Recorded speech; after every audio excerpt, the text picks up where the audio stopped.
Now, I'm going to be talking to you tonight on how to recover from ministry crisis. This is a teaching, and it's going to affect every area of your life, whether business crisis, marital crisis. But because this is a ministers' conference, we focus essentially on ministry crisis. And as I'm talking to you about that, I'm not talking to you like somebody who has not had crisis. Many of you here have told my story to you before. Many years ago, when Gateway had a very challenging experience, an epidemic of people leaving the church, and all kinds of things happened at that time. And it looked as though the church will not recover. It was a massive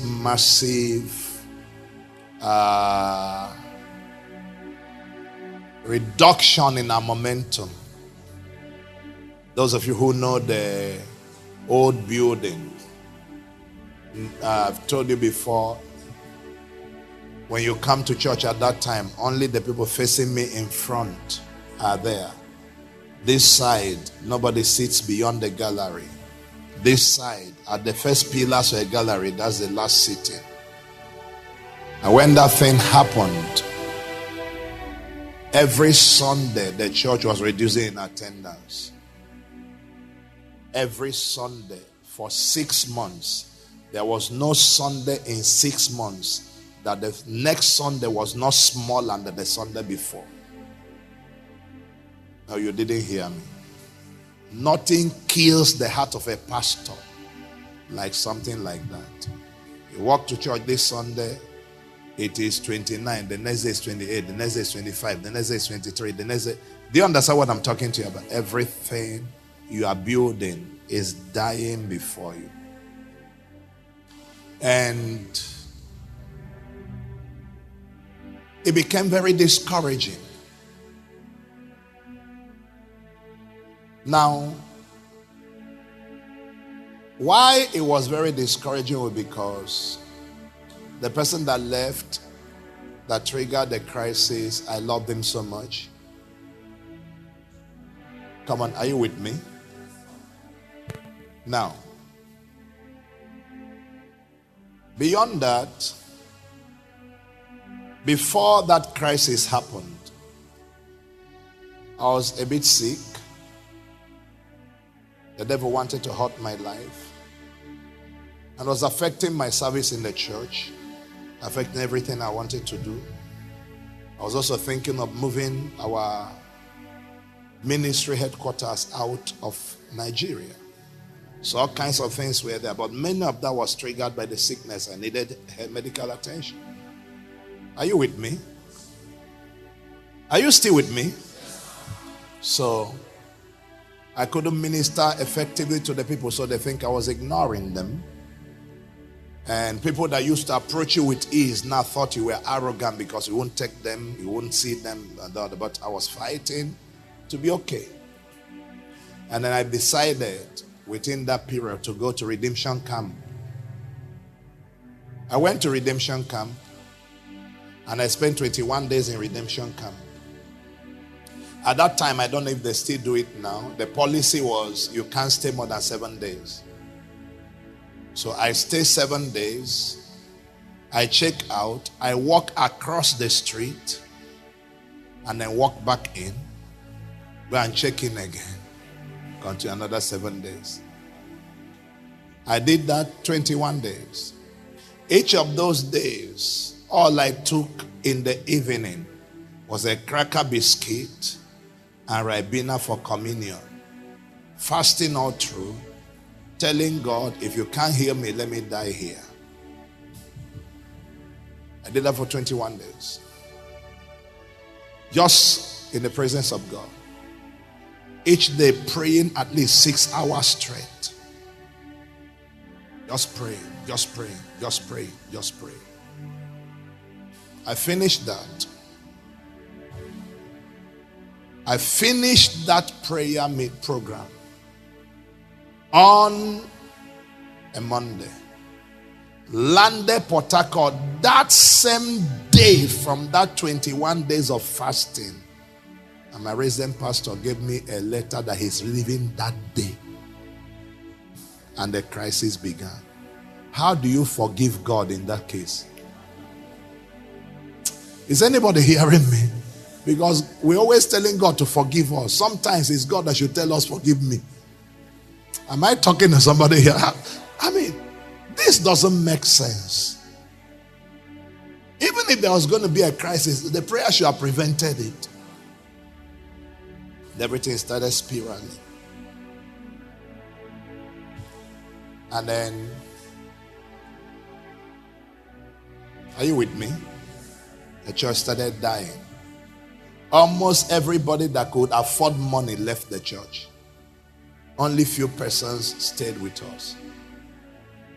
Many of the workers I've trained for years walked away. Leaders walked away. In fact, I remember I told the story some time back. Can you bear with me? I'm going somewhere and I'm going to teach you. I remember I told the story not some time back. One young man I've laid hands on, his business bloomed. Because the person left was in charge of the prayer team in church. And many times I leave him to minister. So, I was coming out one day, a few months after this thing happened. The young man came, drove into church. He wants to see me. I was coming out, I saw him. I said, oh, you want to see me? He said, yes. He came to tell me he's leaving the church. I said, why? He said, because the powerhouse of the church has left. In his mind, the person that was my assistant, who was in charge of the prayer team, was the one praying the church to be sustained. And you don't blame him, because he has seen the church dying day by day. Every day, every Sunday, the church is reducing. So, if you think like him, you will see that he's saying the right thing. Are you getting from his observation? This is evidence that powerhouse has left. Now, I could have explained to him about spiritual covering, but I said he doesn't have enough spiritual understanding. He's just a businessman. So I was right in front of the church. I said, can you kneel down? He knelt down. I said, Father, I release him. Please keep his blessing.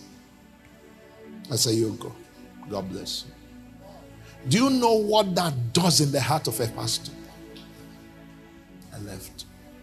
In fact, one of the days, Pastor Prince is not here. One of the days I went somewhere to pray. I took him along, because anytime I'm going somewhere to pray, I like to take somebody along. So I took him along. I kept him in one room. I was in the other room praying. I didn't know when I screamed in pain. In the room where he was, he ran from his room. He had my voice in the room. He thought something happened. Ran to a room, jumped, knocked into this, and pushed into my room. What is it? That's when I realized myself. And all I was saying, Lord, what did I do to you? What's this nonsense? I said, how crazy is this? Now, you see, it was a phase. Everything was going on. Come on, are you with me? I'm going to share with you a few things. There was a temptation to be bitter, but I'll tell you why I wasn't. In a few. If you help me say yes.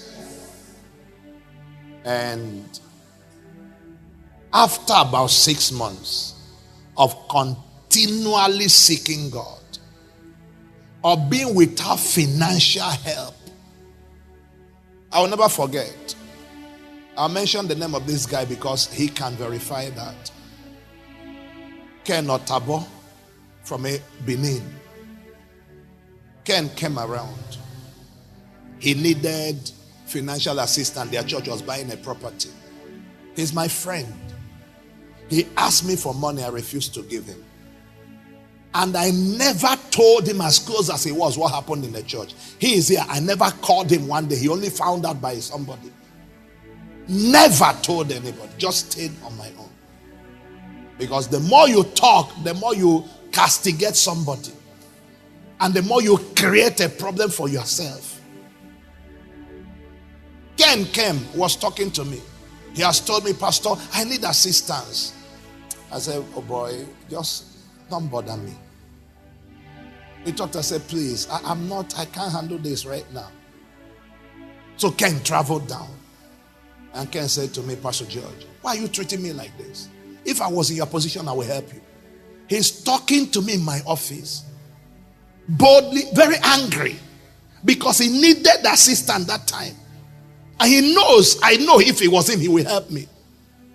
Why are you treating me like this? I'm your friend. I need this money. He was talking. I'm looking at him. And I knew the amount he wanted to ask, or he asked me, I can't give him. But the more he talked, I felt so weak. I have only two options. Either to tell him what happened or give him the money. So I called the accountant. I said, please give him the money. They signed the check and gave him, he left. Cleared the money and left. I knew as I gave him that check, the only money left in the whole church account was 40,000. But he wasn't aware. It was a year later, a few months later, when he found out what happened, he came to me and said, Pastor, you didn't tell me what you are going through. And he said, so I called the accountant. I said, give me the account statement. He brought, I showed the Ken. Look at what was there. That's why I was telling you I couldn't handle it. It was a phase.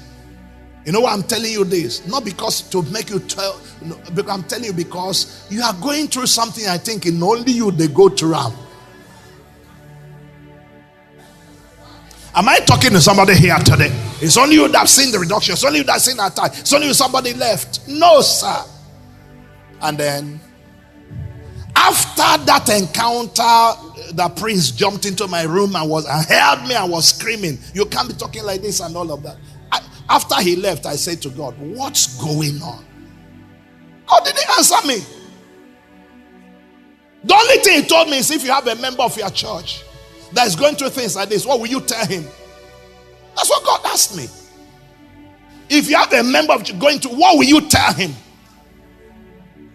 Because I will tell him to patiently wait on you to change his life. Said, then tell that to yourself and get out of here. That's what he told me in the retreat. I packed my things and I left. I didn't continue the retreat. He said, tell that to yourself and go home. I thought he would pamper me. Is anybody here? Daddy went to pamper. I thought he would pamper me. Nothing. He didn't allow myself pity. Told me to go. I got back home. A few weeks later, I'm praying.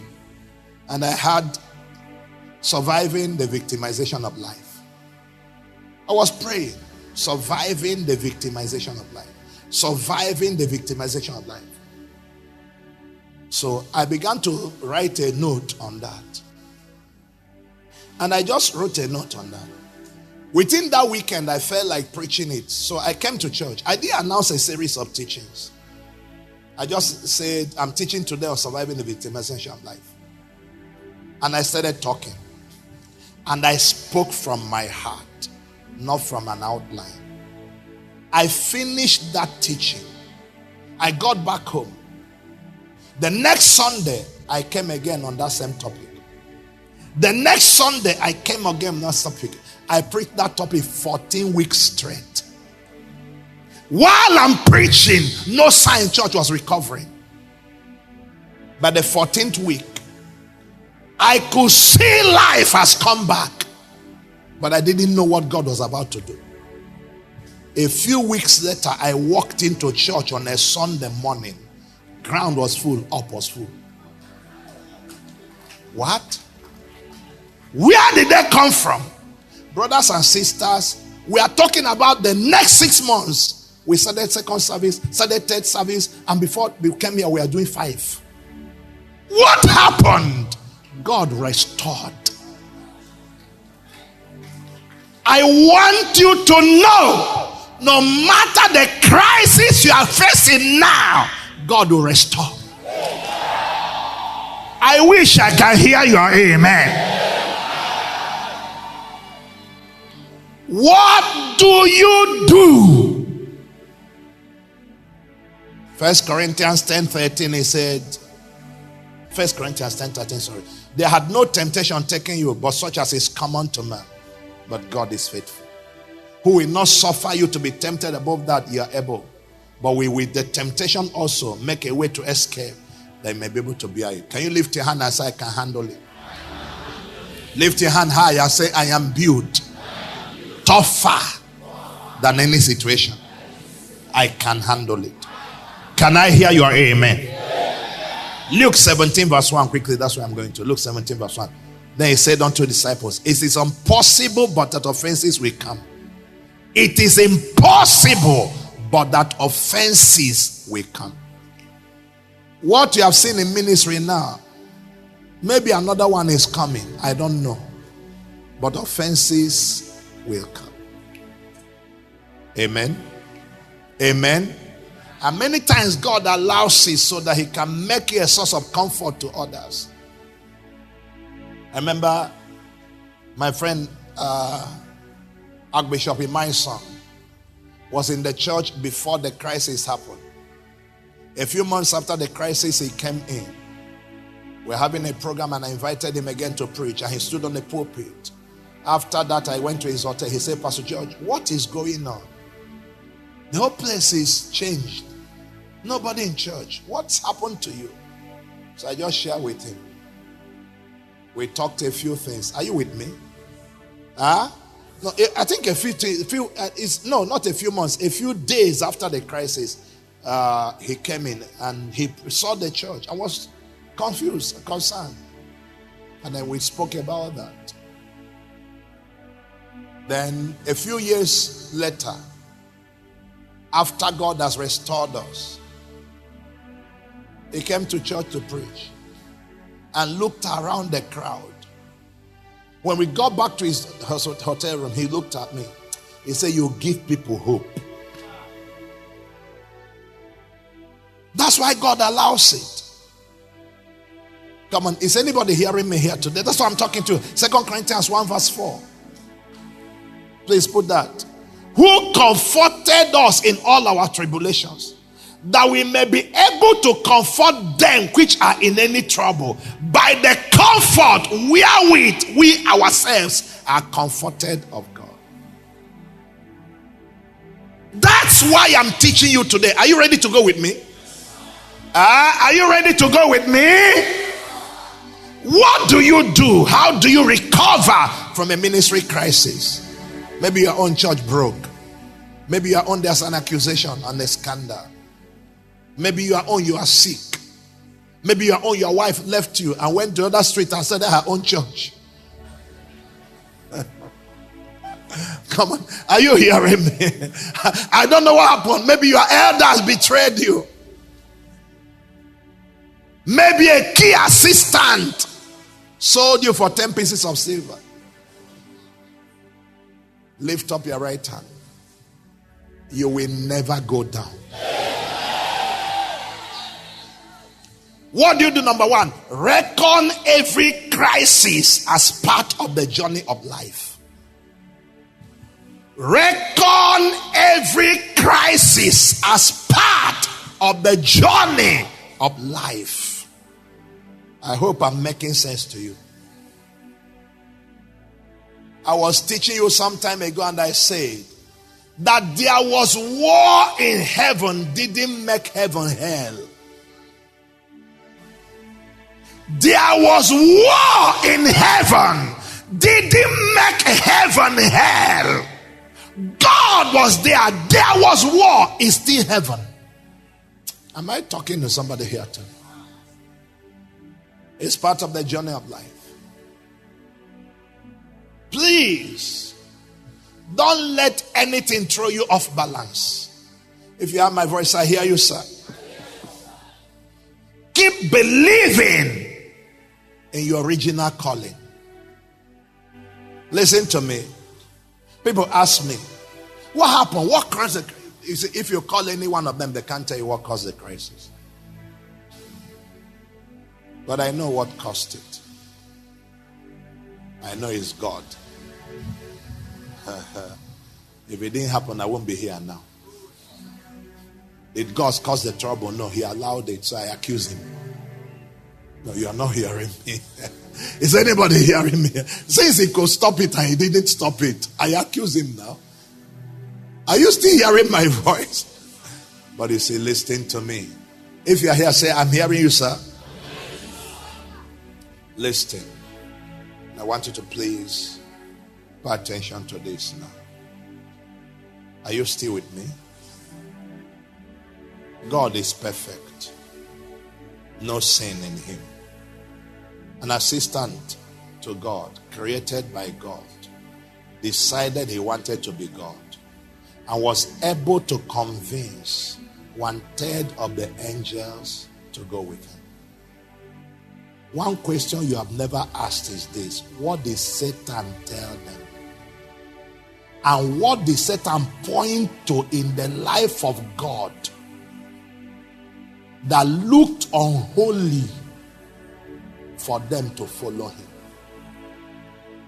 There is something Satan said to them that made them believe that a perfect God was imperfect in their eyes. Anybody can raise an accusation.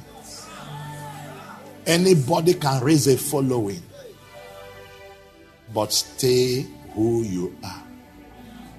Am I talking to somebody here? You are not. Is anybody catching what I'm talking about? So, look at what happened. There's nothing to explain. God can defend himself. Are you with me? He stole money. God can defend himself. He's a bully. God can defend himself. I don't know what they say. And I didn't care. If you have my voice, say yes. I sat down and I said, in fact, one of the reasons I was quarreling with God in that prayer, and I cried, I said to God, anytime people are accused of wrongdoing, they're either accused of sexual immorality, or financial impropriety, or teaching a false doctrine. Please, God, tell me which one they accused me of, that you broke the church. I was so angry. Am I wasting my time with you? But God was passing me through a phase. Sir, you didn't die. Keep smiling. You will get there. Are you here? What did Satan tell them? How did he convince them? What did he use to say, follow me? How did he get them to believe that they can actually win God? Because nobody will join him who didn't believe that they will win. And I'm sure you know that some demon Satan left with has never manifested on this earth. Because the major war machine of heaven followed him. The Bible said they are kept in chains of darkness. They can't show up on the earth, because if they show up, the earth can't stand them. So Satan was sure, I will win him. I told you the reason why God won is because God has a joker card Satan has never known. It's called blood, and there has never been blood before. Satan didn't know that there was something God kept and didn't show him. Because everyone was kept at the coast of fire. There's none of them that carry blood, but there's something called blood of the Lamb. And he has never heard of that before. He wasn't omniscient. Is anybody hearing me here today? When he made noise and there was war, God brought out something that no angel knew was there. I created you, I can fix you. I think I'm in the wrong house. Lift your hand above your head. God will not allow you to see shame. Your assignment will not die. I say your assignment will not die. You will not see shame. It's part of life. Stop looking at it as some strange thing happened. Nothing strange has happened. Second thing, refuse to enter the prison house of bitterness. You can choose bitterness or betterness. You can't choose both. bitterness or betterness. You can't have both. If you are bitter, you can't get better. Are you with me? You see, that's why I love Dr. Emai's song. Dr. Emai's song came, finished preaching on the altar that day. The place was scanty and empty. You know, when you are preaching and the atmosphere is dead, you know. The people are so demoralized. Nobody is saying amen. And Emai's son likes to preach in an ebullient way. And he's shouting and nobody is shouting with him. I hope you are getting what I'm talking about. He's so confusing. You are so excited and nobody is excited with you. The atmosphere is dead. When he asked me and I told him, he looked at me. Oh, thank God for a man that knows God. He said, Pastor George. He said, my friend. I said, yes, sir. He said, vow to me now that you will not get bitter. I said, what, sir? He said, I want you to make a vow to me now that you will not allow bitterness. I was with him alone in the hotel. I said, sir, I vow before God and to you, I won't get bitter. He said, that's not enough. He said, you're going to move beyond that. The young man that hurt you, you are going to vow to me now. You're going to call him and put him on your pulpit and bless him. No, is anybody hearing me here today? You know, sometimes we don't share too many things. And I didn't take permission from him to share this. But I'm telling you, he said, vow to me. I looked at him. I said, we do that. He said, no, vow. I said, I will. I left and I called him. And I said, I want to see you. Because they left. And the next week they bought a land. 1 week. That's how much money they were able to afford. I called him. I said, please, don't let it be on record that you left a church and hands were not laid on you. Please come back. Let's pray for you. He said, I'll think about it. Now, I'm not against him. He had to think about it. It's normal. Somebody is calling you. Must you trust the person? So later, we talked again. He said he's going to come, but after his service. There are people here who were there that day. We finished our normal service. He has not finished his own. I told the church to be singing and waiting until he arrived. And he arrived. We prayed for him and released him. Because I promised I will not be bitter. And after he left, the way to make myself not bitter was to keep speaking a blessing over him on a daily basis. Every day as I kneel down to pray, I speak a blessing over him. I speak a blessing over the assignment. A few months later, he was doing his birthday. To show that I signed that vow not to be bitter, I showed up at his birthday. They didn't know how to receive me.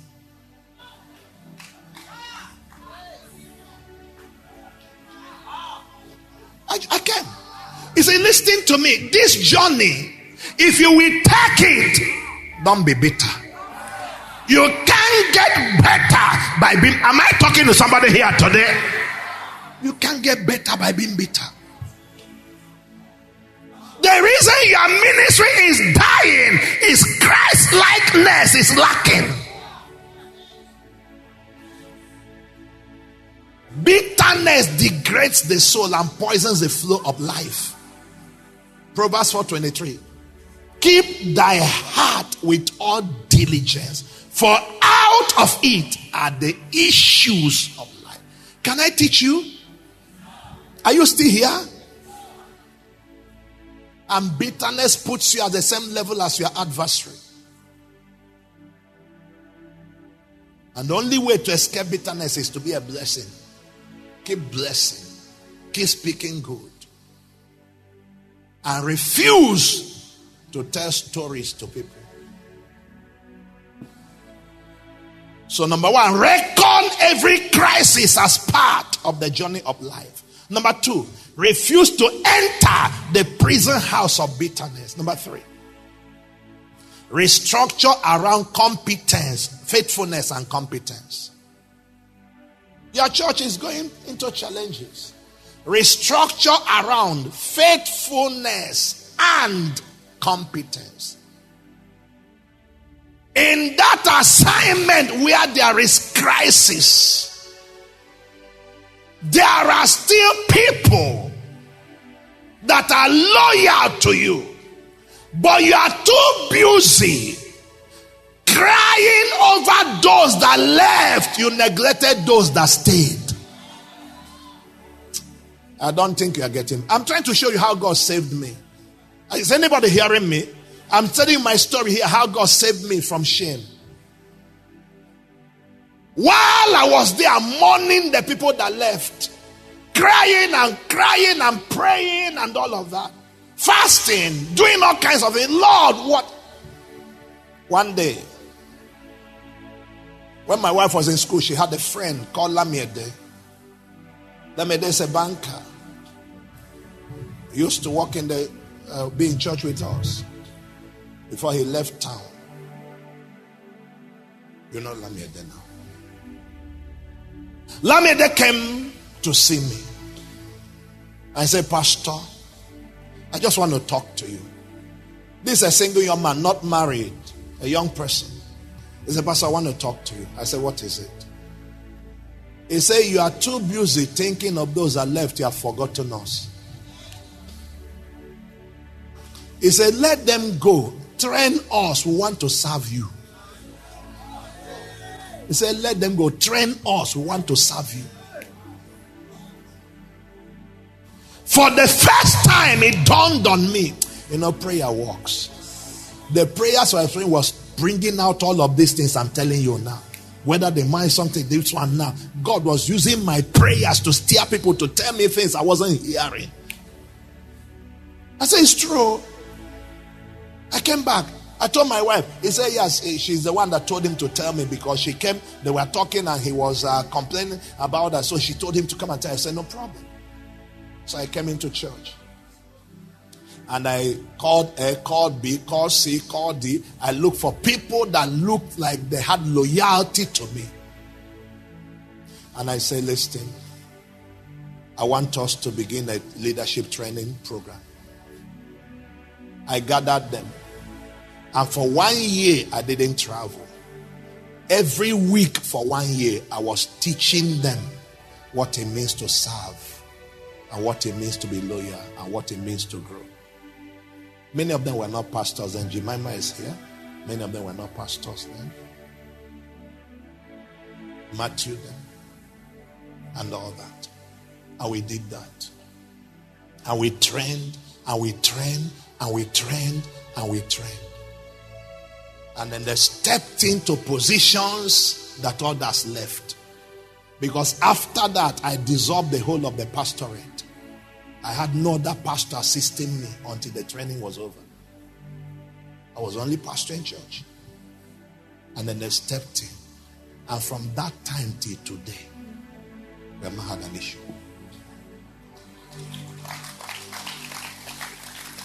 Why are you looking for the people that left when there are people that are left?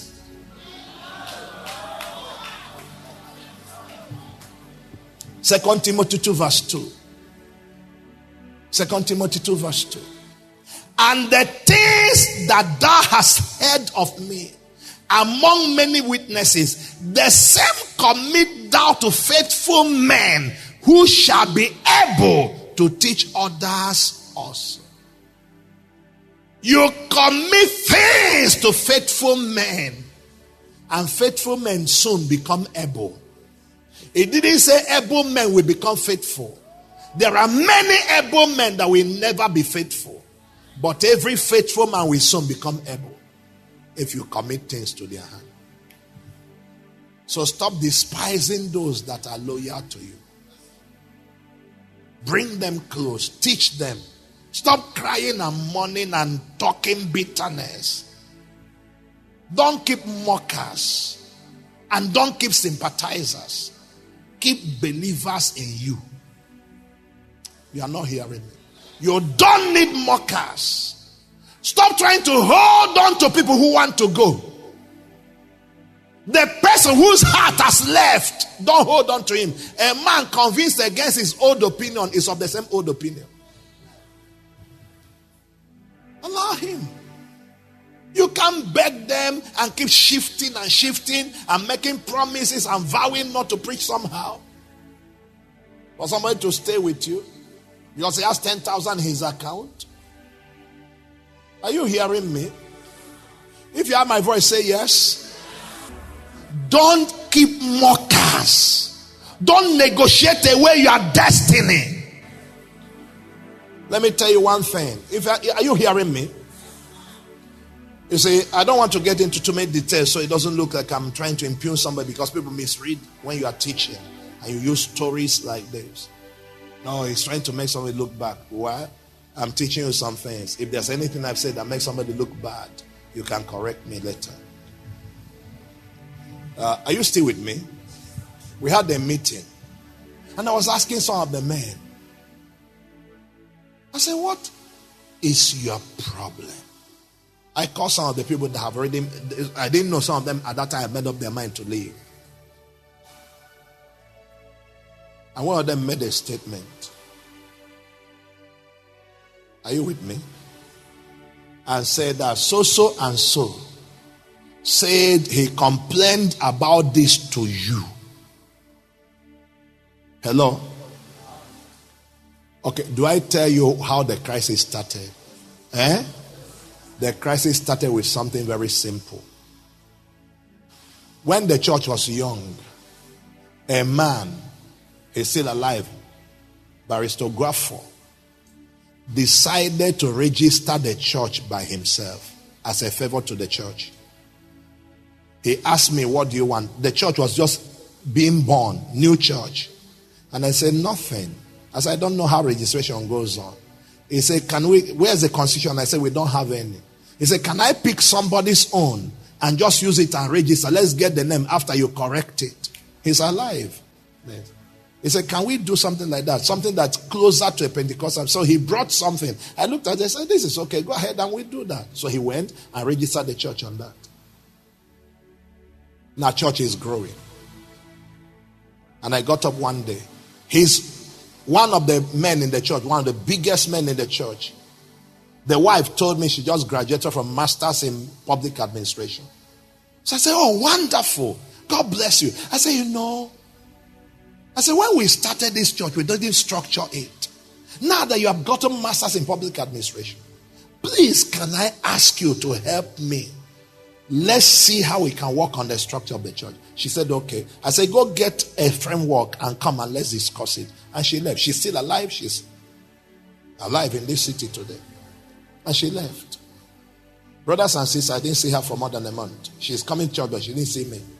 And then a day she came and said, I was talking to my husband about what you asked me to do. And he said, to do that, we need a constitution. So to get the framework, I started laughing. I said, the constitution was done by Mr. Ografo. I said, it's not my constitution, it's what he brought and we use it to register. I said, so you don't need it. He said, whatever it is, I want to have it. So I took it and gave to her. That's where the problem started. They read what was in there and said the church was my business. And sowed the seed into the people. So I was in that meeting and one of them looked at me and said, Pastor, this man, that's that big man, that big lawyer, said he has told you about this again and again and refused to make a change. So I turned to the man, he was sitting down there. I said, excuse me. They were talking boldly because he told them among the men to convince them that I was obstinate. This is what I'm trying to do. So I said, excuse me, sir. I said, I gave your wife this to do by my own self. Nobody asked me. You didn't ask me. I just asked her.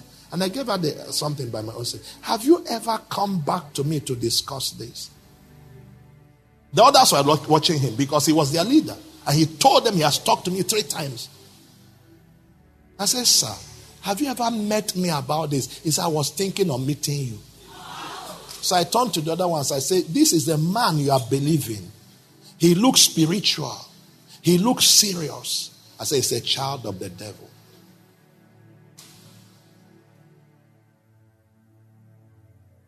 they believed him. He wanted to tell me, he has not told me. He told them he has met me 3 times. And then one of the things they were talking about there was about the position of that church, of the pastor's wife.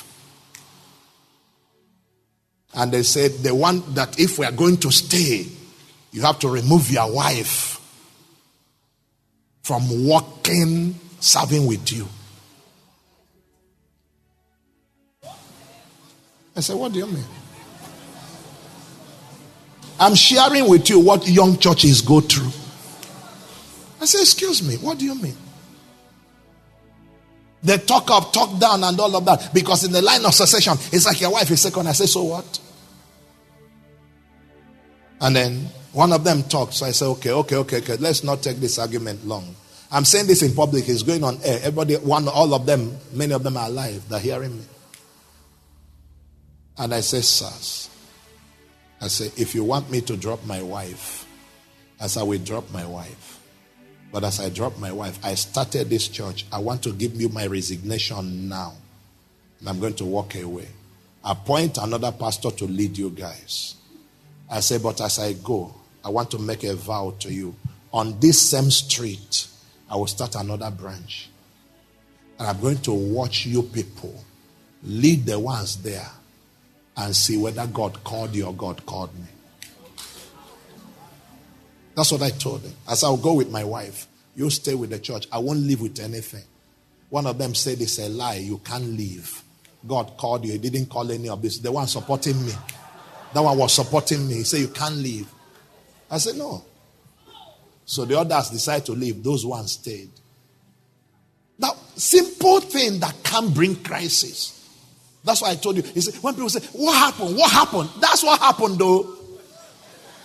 That's what happened. But it was the devil that took it, blew it out of proportion. These are men of money at that time. And I felt I needed them. So I said, I'm staying with my wife. We left that.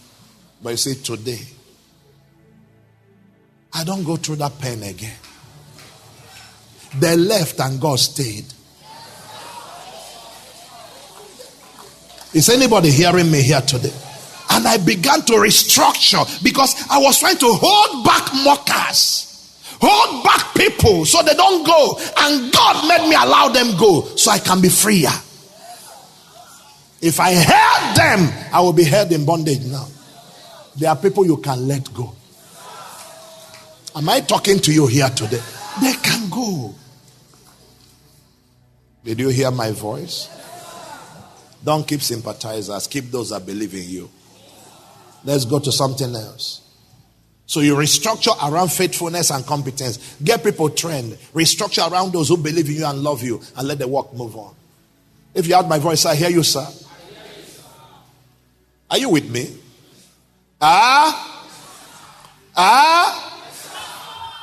Can you see how this thing that was going on affected somebody that was loyal to me? My former pastor, we were like this. You couldn't break us. One of the pastors I drove away. I told him, you can't pastor in this church anymore. When I dissolved the pastorate, he said, no, he must stay. I said, you must leave. I said, you are the only pastor that visited me the 3 weeks I was at Redemption Camp. You are the only one I allowed to see me. And you knew there were meetings going on in church concerning this and you never told me. You know what he said to me? He said, but you ran the church as if you and him own the church. He said, everything is you and him discussed before we come in. He said, we are all pastors there, but you and him are like blood brothers.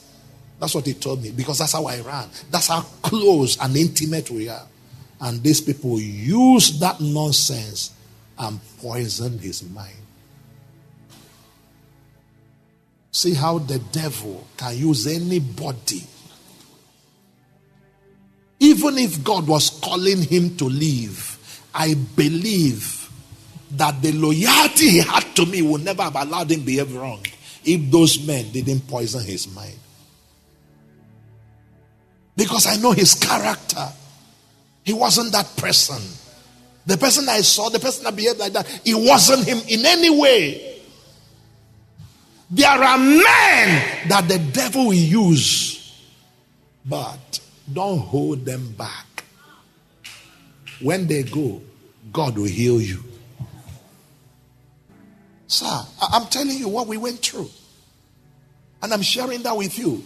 This is the first time I'm teaching like this. I make reference, but I don't get into details. Lift up your right hand. Anything that is going to make you go down, the Lord take it out of your way. What do you do? Number 4, keep producing the results that validate your calling. Keep producing the results that validate calling. That's what I missed out on the first few months. That's why church was going down. Church was not going down because people want to leave. Church was going down because I was more interested in self-pity than in producing result. I don't think you are getting me. Can I teach you? I'm using my own EQ to teach you, so follow me. The church was going down because I was too invested in self-pity. I was not looking forward. The first thing I should have known is gratitude to God for healing me. Because I came back from that retreat after 21 days, went back to the doctor and they tested me. Everything on my kidney was working. Everything was okay. Not one trace of sickness from that day till today. The first thing should have been gratitude that this evil disease is gone. Am I talking to somebody here today? But I didn't remember gratitude. I was mourning loss. And then in trying to do self-pity, I stopped ministering. The oil was still there, but sadness took away the shine. If you will keep producing result, your ministry can't go down. Let me tell you how I recovered on that. When I was meditating on that thing, surviving the victimization of life, God spoke to me and I wrote it in red ink on my notebook. If the milk is spilled and the cow is alive, there will be new milk. I wrote it. If I wrote a book on surviving the victim, that's one of the topics there. If the milk is spilled and the cow is still alive, there'll be more milk. That's what God said to me, and I wrote it down. And I woke up and, oh, the cow is still here. I am the cow. The milk is spilled, but the cow is here. Kai, more milk is coming. Recovery. Come on, lift your hand and shout, more milk is coming. Oh.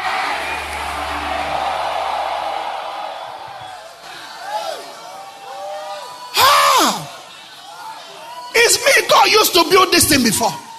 He's not a second person. He used me the first time. He can use me again. If I did, am I talking to somebody here today?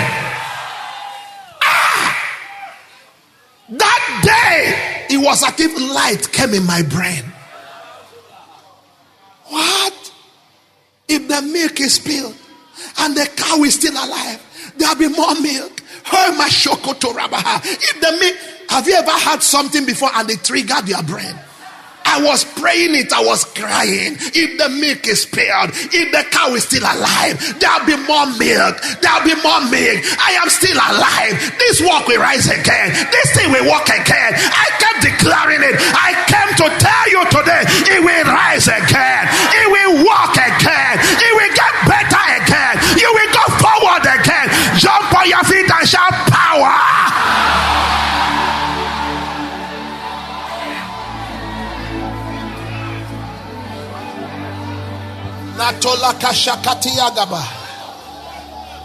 I came to tell you, your ministry will not die.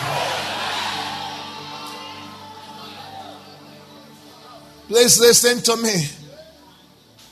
The only answer to insult is result.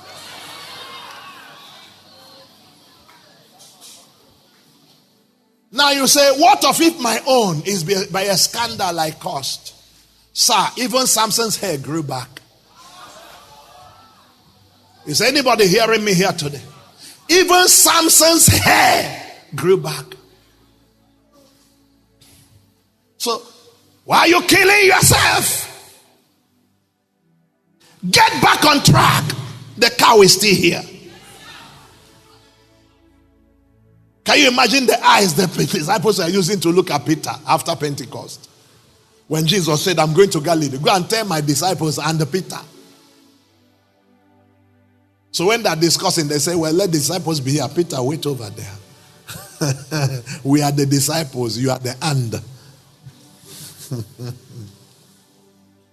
But then Pentecost came. And Peter picked the microphone. And Peter stood there and began to vomit fire. And the nation began to tremble. And men were, what shall we do? And then suddenly people found out the cow is still alive. I want you to lift your hand. In any place where you saw shame, in that land you will see glory. In that land you will see the help of God. The day your amen arise, your portion is delivered.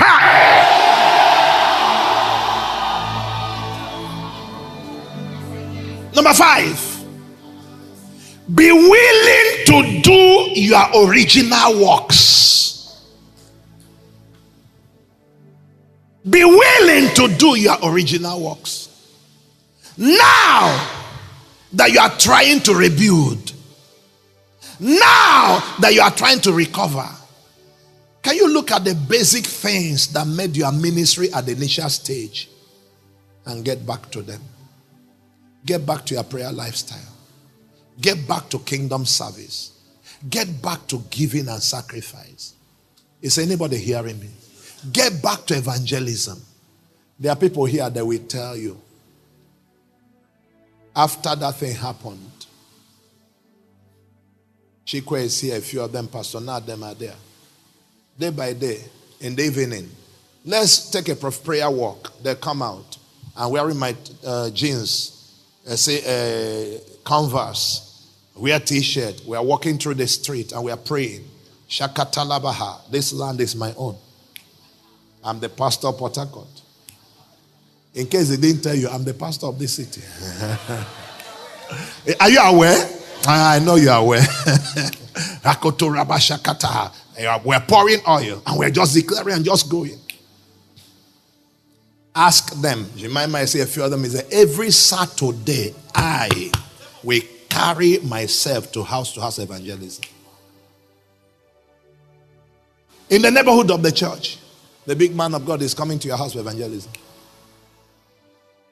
The original things that made you be willing to do them. If you can't come down, you can't go up.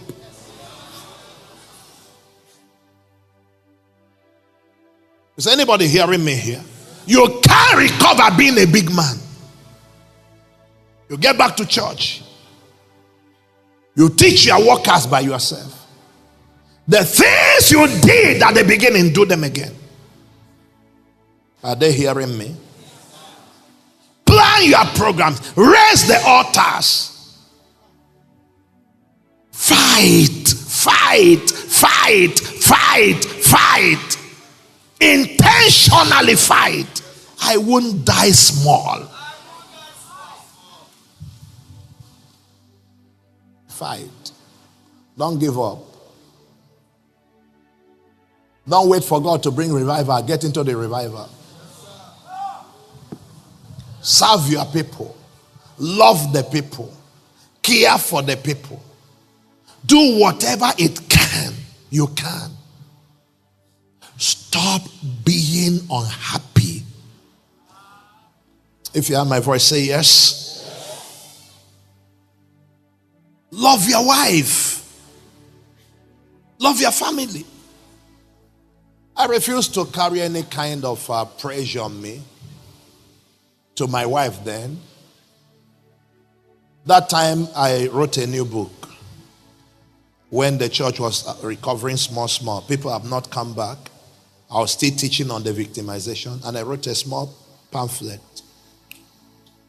I didn't want to print it. My wife said, print it.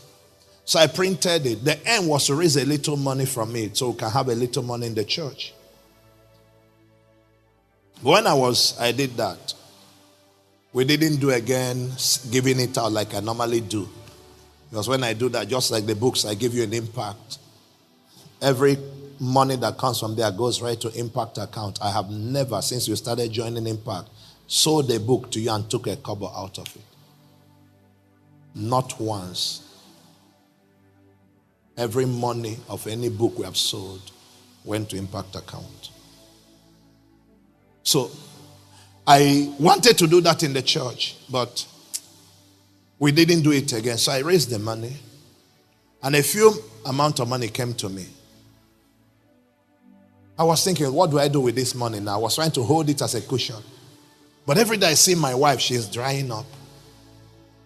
The pressure, the fear of the future was seen in her face. Because see, when you go through crisis, sometimes your wife suffers more than you. Because she's seeing her hero being beaten. So I called her. I said, girl, you got to travel. I said, what? I said, I want you to go out of the country.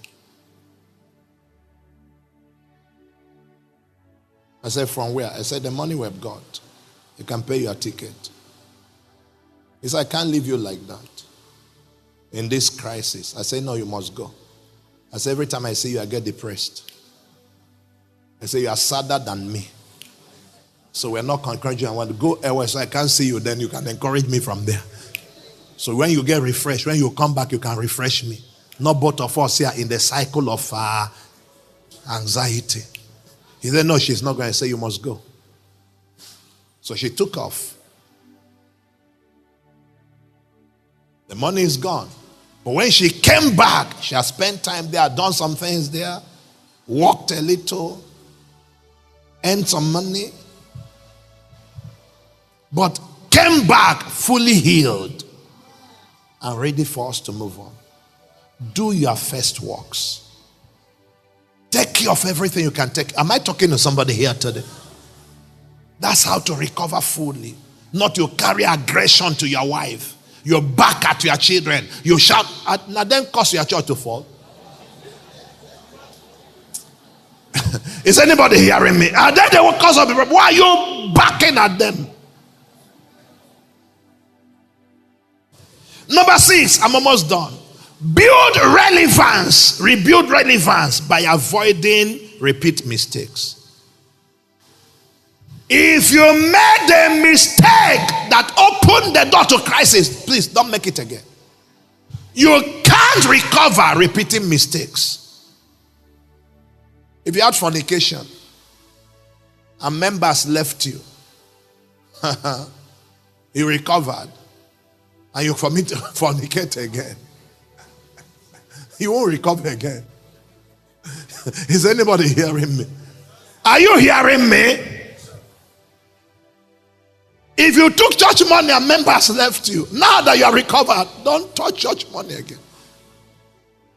Am I talking to somebody here? If you were arrogant and quarrelsome and members left, now that you are recovering, don't go back to your mess. I think I'm talking to you. Are you catching me? Don't open the door to shame again. There's a difference between mistake and character flaw. If it's a character flaw, you keep repeating it. So that thing you are doing that been causing you shame, stop now. And finally, keep going until God comes through for you. Stay the course. Never give up. If the delay is 5 years, go through the 5 years. God will come through. We don't give up. We don't back down. We go back to original vision and we keep walking. What of the people that left? How's your relationship with them? Listen, like I said, it wasn't the person that left that caused the problem. I believe God called him. But I believe there were people that poisoned things, that created crisis. It wasn't him and his wife that did that thing. It was the devil that created the atmosphere that caused the trouble. Come on, are you with me? If he motivated him to leave at the time he left, that's between him and God. But I don't hold him to that. I hold the people that did that responsible. But can I tell you something? Are you with me? From that time, I went to the birthday. After that, he came to see me. We started talking. One day he said, can you come to our church? We're having a program. Can you speak? I said, why not? I went there. Somebody asked me after I came back. He said, how did you feel? I said, I had nothing to unsay. As if I said anything against him, standing on the pulpit now, I will have something to unsay. But since I didn't say anything against him, there was nothing to unsay. So I flowed freely. When I finished, he came to me. He said, when you are moving around, laying hands on people, and power was everywhere, and people were under the anointing, and you spread water, and you pour the oil. I was following with oil, just like I was following in the other church when I was with you. He said, I got back, I said to myself, he said, he just looks so real. And I said, God heals relationships. You can't keep anger for life. You don't have any enemy. This is the kingdom of God. We are going to the same heaven. Drop what you are fighting. Stop cursing people. Stop cursing people. Stop cursing people that left you. And begin to bless people and rebuild relationship. Rise to your feet.